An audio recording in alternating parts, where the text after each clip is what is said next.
deep in the southern frontier. Andrew Jackson is marching to the port of New Orleans to defend it against a coming British attack.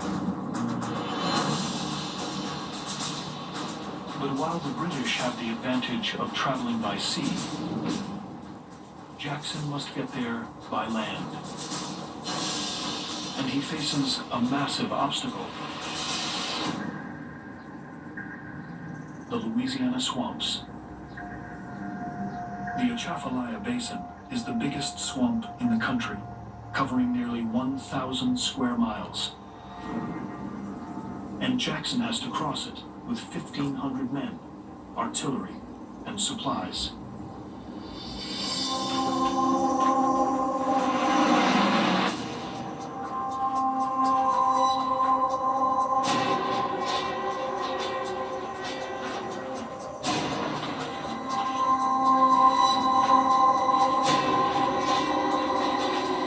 This was an era before good roads. In fact, in that region of the country, there were hardly any roads.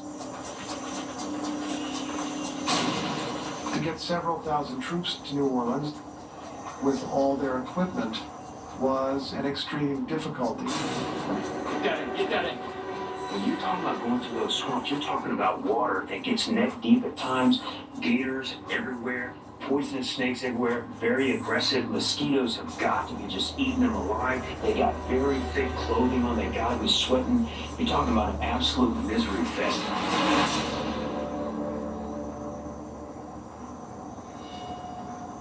Jackson works his men around the clock,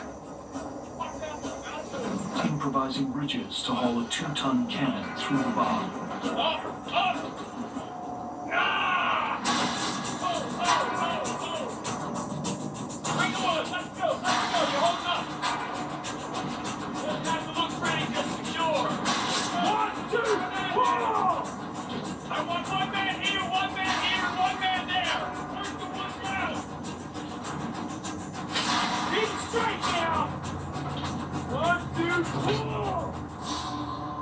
Under Jackson's command, they maintain a pace of 25 miles a day. It was at this moment that Jackson's leadership became really most apparent. Jackson's soldiers, whatever they thought about the British, whatever they thought about the Indians, whatever they thought about American policy, they would follow Andrew Jackson to the gates of hell. Push, boys, push! Put your backs into it! Finally, Come on, man! after 2 weeks of grueling work, Jackson arrives in New Orleans, knowing the British could land any minute.